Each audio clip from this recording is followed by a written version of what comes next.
Salutations, j'espère que vous allez bien, merci de me rejoindre dans cette nouvelle vidéo. Ça fait très longtemps que j'ai pas dit cette phrase, ça fait quasiment 1 an et demi que vous n'avez pas eu de mes nouvelles. Je reviens avec une vidéo un peu inattendue peut-être pour vous, ce qui me suivait peut-être depuis très longtemps. J'en profite d'ailleurs pour vous remercier de regarder cette vidéo aujourd'hui si vous me suivez depuis très longtemps ou si vous êtes arrivé il n'y a pas très longtemps, parce que en vérité vous êtes 2700 sur cette chaîne et je vois tous les jours qu'il y a des gens qui s'abonnent en fait, et alors que je ne publie plus depuis septembre 2022 et je trouve que c'est incroyable. Donc j'en profite pour vous souhaiter la bienvenue par ici. Je m'appelle Emeline, j'ai 32 ans, je suis enseignante et formatrice pour enseignants et j'ai déménagé à Oslo il y a maintenant 2 ans. Voilà, 2 ans et demi. Et puis sur cette chaîne je parle de livres. Voilà. Sauf que en réalité d'habitude je ne fais jamais de book haul. Je pense que vous avez peut-être vu passer la vidéo qui est assez populaire sur cette chaîne sur le fait que pourquoi je ne fais plus de book haul. Et en fait j'ai décidé de revenir avec un book haul parce que c'est une vidéo qui est facile à tourner. Ça fait très longtemps que j'ai pas tourné. Donc en fait je me dis tiens, pour te remettre le pied à l'étrier, c'est pas si mal finalement. Et une deuxième chose, c'est que je sais que ce genre de vidéo est très fortement mis en avant par l'algorithme. Donc je me dis tiens, on va faire une pierre deux coups. Je pense que YouTube va suggérer cette vidéo à mes abonnés. Donc mes abonnés seront au courant que je suis de nouveau de retour sur YouTube. I'm back avec une petite vidéo chill comme ça, voilà. Et j'en profite en même temps pour vous présenter les derniers livres que j'ai achetés, parce qu'il y a 2 jours j'ai reçu ma commande Fnac. Puisque j'habite en Norvège, l'accès aux livres en français n'est pas hyper facile. Il y a bien des bibliothèques, une bibliothèque qui d'ailleurs a une belle panoplie de livres en français, mais rien à faire, j'aime toujours bien avoir mes livres à moi. J'en échange avec des personnes ici qui habitent, qui sont des copains du club de lecture, mais j'aime quand même bien encore avoir des livres à moi et faire un roulement dans ma bibliothèque avec des nouveautés et des livres qui me font envie. Donc sans plus tarder, on va commencer directement avec un des livres. Donc je vais vous présenter d'abord 3 livres que j'ai acheté fin 2023, tout début 2024 quand j'étais en Belgique, et puis tous les autres ce seront les livres que j'ai commandés et que j'ai reçus il y a 2-3 jours.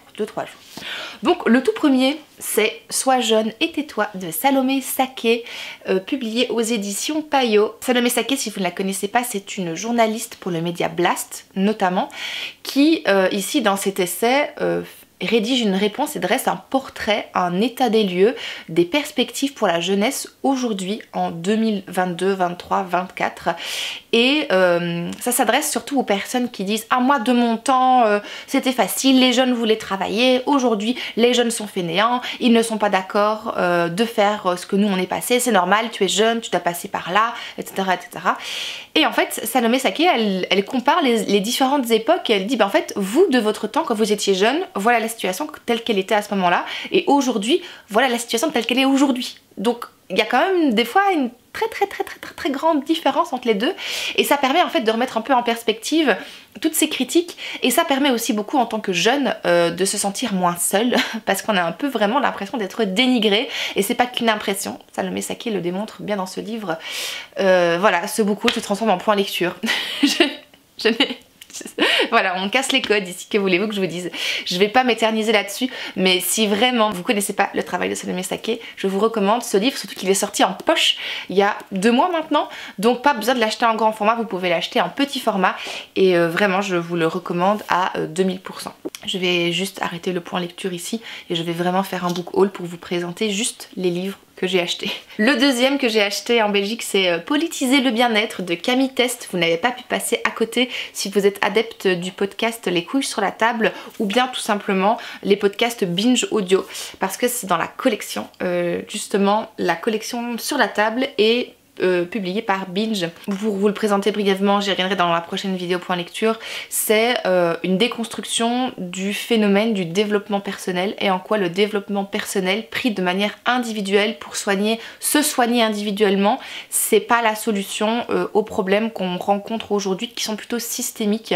Et donc ici Camille Test, elle remet justement du collectif dans cette pratique individuelle, et elle explique comment est-ce qu'on pourrait en faire en gros des pratiques révolutionnaires faire et qui pourrait vraiment servir la collectivité et pas le système capitaliste néolibéral dans lequel on vit aujourd'hui. Un autre livre que j'ai acheté, et en fait c'est un rachat parce que j'avais déjà la version numérique, c'est Toute une moitié du monde de Alice Zeniter.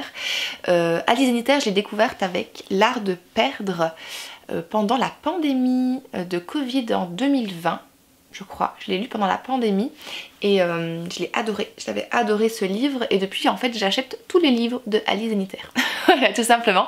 J'ai une vraie préférence pour les livres de non-fiction qu'elle écrit. Elle va expliquer ce que ça fait qu'en tant que femme et écrivaine, d'écrire et de lire des fictions qui sont principalement destinées à l'autre moitié du monde, c'est-à-dire aux hommes. Et donc, dans Toute une moitié du monde, elle va revenir sur l'importance de la représentativité, de la diversité et comment est-ce qu'on peut faire et quels sont les enjeux derrière ça quand nous, en tant que femmes, on lit des histoires et qu'on doit arriver à s'identifier à des personnages. Je l'ai lu il y a très très longtemps maintenant. La lecture numérique avait été un calvaire, vraiment, vraiment un calvaire. Donc c'est pour ça que je l'ai racheté en papier. Mais malgré la lecture calvaire en numérique, j'avais adoré ce qu'elle avait dit. Je m'étais retrouvée dans beaucoup de réflexions.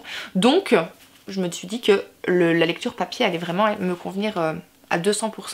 Je me réjouis de le relire. Donc voilà, maintenant on va pouvoir passer au livre que j'ai pas lu. Donc je peux pas dévier ce book haul en point lecture, ça n'est pas possible, ça n'est physiquement pas possible. On va commencer par les mangas parce que je pense que c'est le plus facile pour moi. Ce sont des suites de séries que j'ai déjà commencé, donc je pourrais vous en dire un peu plus. Le premier c'est le tome 7 de Magus of the Library, écrit par Mitsu Izumi et publié chez Kiun en français. Je ne lis pas encore en japonais. Magus of the Library, c'est une série que j'avais commencé il y a très très longtemps. Vraiment, je crois que 2018, 2019, quelque part par là.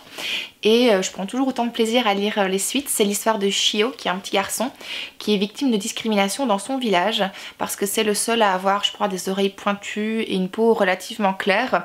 Et donc les autres enfants se moquent beaucoup de lui, et il peut pas aller à l'école, il peut pas faire ce qu'il veut, mais lui, donc, il a pris l'habitude de s'évader dans les livres et son destin va basculer un jour quand je sais plus comment ça s'appelle, une Kahuna ou un Kahuna, il y a effectivement un flou volontaire qui est laissé sur le genre de ce personnage qui arrive au village et qui en fait va en gros lui sauver la vie, il va un peu marquer son histoire et depuis lors, Shio ne rêve que de devenir Kahuna. Et donc du coup c'est l'histoire qu'on suit. Je trouve que c'est vraiment très chouette, les dessins sont très jolis comme d'habitude, sinon je n'achèterais pas le manga quand j'aime pas les dessins. Moi j'achète pas ça.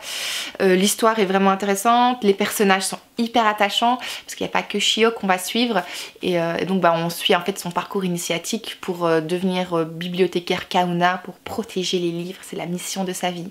J'adore le principe donc.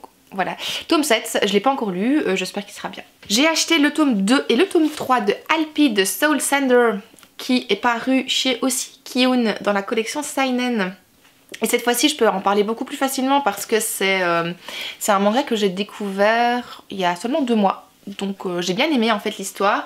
C'est celle d'une petite fille qui s'appelle Alpi justement et qui parcourt le monde en tant que Soul Sander et qui en fait arrive à délivrer les esprits qui viennent protéger normalement les villages, notamment pour avoir, qui leur accordent leurs bienfaits comme la pluie, comme le feu, etc. Et en fait l'esprit protecteur à un moment donné doit mourir et quand il doit mourir il est pris d'un mal qui le ronge et qui lui fait agresser les habitants. Donc en fait pour empêcher que l'esprit continue de souffrir et qu'il continue à tuer des gens, souvent il y a un Soul Sander qui est appelé et on dit en fait il faut que vous veniez nous aider parce que sinon on va se faire buter et en plus on n'arrive plus à vivre en fait. Donc c'est le travail de Alpi qui est toute petite et qui est issue d'une famille de Soul Sander et qui est aussi en même temps en quête parallèle à la recherche de ses parents. Donc voilà, et donc on va suivre en fait son histoire ou quel rite elle pratique pour arriver à délivrer les esprits et tout et j'aime beaucoup, je trouve que c'est très sympa à suivre et donc c'est pour ça que j'ai commandé directement les 2 tomes suivants pour pas devoir attendre trop longtemps entre chaque tome.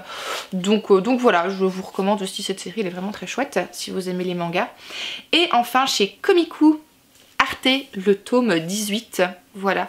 Chaque année quand on rentre en Belgique on achète nos mangas, les mangas qu'on suit en série. J'ai plus suivi Arte depuis très très longtemps et donc j'ai un peu perdu le fil de l'histoire pour tout vous avouer, mais Bon, ensuite dans cette saga, l'histoire de Arte, qui est une jeune fille qui vit dans la Florence du 15e, 16e siècle, Renaissance, en tout cas période Renaissance, et qui va chercher à s'affranchir des codes destinés à la femme bourgeoise de son époque, puisqu'elle est noble ou bourgeoise, je sais pas, un des deux en tout cas, elle fait partie des familles élevées, des castes élevées, et elle veut devenir peintre et personne ne la prend au sérieux et donc bah, du coup ça va être un vrai calvaire pour elle d'arriver à vivre de sa passion et surtout de faire vivre de son travail. Et finalement elle arrive à se faire embaucher dans un atelier d'un peintre unique qui s'appelle Léo et qui va du coup la prendre sous son aile et qui va lui apprendre les techniques et tout. Elle va finir par avoir des contrats elle-même et tout ça. Et donc on suit son histoire à travers au moins 18 tomes, comme vous voyez là, c'était très résumé. Donc voilà, je ne l'ai pas encore lu, je me réjouis de le lire aussi. Et puis 4 livres dont un essai, c'est vrai qu'en fait le reste c'est moitié fiction, c'est pas une fiction, voilà, donc hop, d'abord la non-fiction. Penser la transition numérique vers un monde digital durable sous la direction de Mathieu Caron et Raphaël Morel aux éditions de l'Atelier. Voilà, moi je travaille dans le domaine du numérique et c'est vrai que je me pose énormément de questions sur tout ce qui va être durabilité de mon métier, comment est-ce que je peux impacter la planète le moins possible tout en arrivant à travailler à distance parce que bah, je m'adresse encore à des personnes qui ne vivent pas dans le même pays que moi donc du coup je passe par des vidéos, des formations en ligne, etc. Et ça m'intéresse beaucoup cette question, ça me travaille énormément et je me dis tiens jusque où je peux aller pour rendre mon service, c'est quoi l'équilibre à trouver entre les deux possibilités, délivrer un service de qualité et puis en fait ne pas causer trop de tort à la planète parce que je sais déjà que par exemple avec cette vidéo sur YouTube je cause du tort à la planète, du streaming, YouTube, les vidéos, tout ce qui est data center et tout, bref je vais pas rentrer dans le débat ici mais c'est une question qui me tient vraiment à cœur et donc je lis beaucoup là-dessus et je suis très contente d'avoir trouvé ce livre qui a été publié il n'y a pas très longtemps, hein, je pense 2023 ou même, oui 2023 c'est ça, donc tout récent, j'ai hâte de m'y plonger. Ensuite dans la non-fiction, oui c'est ça, dans la non-fiction, on se retrouve avec Femmes, rêves et liberté qui raconte l'histoire de 12 femmes en Iran et donc littéralement c'est la 4e de couverture. Que signifie être une femme aujourd'hui en Iran? Quelle place occupe-t-elle dans une société régie depuis plus de 4 décennies par une théocratie totalitaire exclusivement masculine? Quelles sont les raisons de la colère qui a embrasé le pays depuis le 16 septembre 2022, le jour où la jeune Masha Jina Amini a succombé au coup de la police des mœurs? À l'invitation de Sorour Kasmaï, 12 autrices iraniennes racontent dans ce recueil sous des formes diverses ce qu'évoquent pour elles les 3 mots qui résonnent depuis: femme, vie, liberté. Et donc je me réjouis, enfin alors, franchement je trouve que je m'intéresse beaucoup à la situation des femmes ailleurs dans le monde et l'Iran est encore un pays que j'avais pas vraiment exploré, donc très contente de mon achat, je me réjouis aussi beaucoup de le lire. Et puis deux fictions dans les romans. Il y a d'abord Les yeux bleus du désert, écrit par Christine Bergougnou aux éditions Elisade. C'est un truc de niche je pense parce que vraiment je connais ni la collection, je connais ni l'autrice et le format du livre clairement indique que je pense que c'est un truc de niche comme je dis. C'est l'histoire merveilleuse de 4 enfants atteints de cécité. En Mauritanie, on les appelle les enfants aux yeux bleus. Leur père, désespéré de ne pouvoir les faire soigner, s'en remet à la force d'un rêve. Il les abandonne sur une route en plein désert, les pauvres, enjoignant à chaque petit de marcher vers un point cardinal différent afin de trouver au bout du chemin, la vue. Guidés par l'esprit du désert, les 4 enfants entament un voyage initiatique. Entre conte et réalité, avec une grande délicatesse où l'émotion affleure, Les yeux bleus du désert nous emmènent dans une Mauritanie foisonnante d'images, de paysages, de rencontres et d'entraide, où les doutes laissent la place à l'espoir et la joie. Et enfin, plus classique chez Brajlon, Arlie ou Arlis, je sais pas, Des forains de Mélanie Fazi. Et là-dessus, je me suis dit, je l'ai découvert à la Fnac justement en Belgique et je me suis dit tiens, ça fait un peu la même vibe que Le Cirque des rêves de Suzy ou Erin Morgenstern que j'avais lu il y a longtemps et que j'avais adoré. Et donc, élevé sur la route, Arlis vit heureux parmi les forains en dépit du mystère qui entoure ses origines. Dans la petite bourgade de Bailey Creek, Arliss fait la connaissance de la fille du pasteur. Ils se lient d'amitié et deviennent complices au cœur des blés, sous la lune et le vent. Mais Faith n'est pas non plus une jeune fille comme les autres. Elle connaît les secrets des champs de blé et initie Arliss à d'étonnants sacrifices dédiés à l'épouvantail qui règne en maître sur ces lieux. Autour d'eux plane une présence invisible et effrayante. Lorsqu'on a 11 ans, le monde est un endroit étrange, où peuvent surgir la violence et la mort et changer votre vie à tout jamais. Voilà, on est sur quelque chose de mystérieux dans l'univers des forains, du cirque et tout. Donc franchement ça me tente, ça m'intriguait pas mal. J'ai fait le tour de ce que j'avais à vous présenter.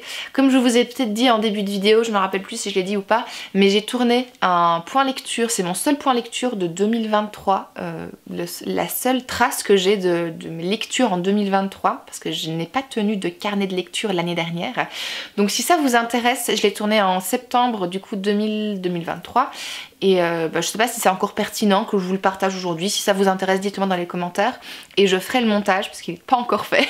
Donc du coup, j'ai toujours les rushs, mais j'ai pas encore fait le montage. Donc voilà, si jamais c'est quelque chose qui vous intéresse, je le ferai avec très grand plaisir. Et puis on se retrouve très bientôt pour la prochaine vidéo qui sera donc un point lecture. Je vous souhaite une très belle journée, une très belle soirée, un très beau week-end. Et je vous dis à la prochaine. Prenez soin de vous. Salut!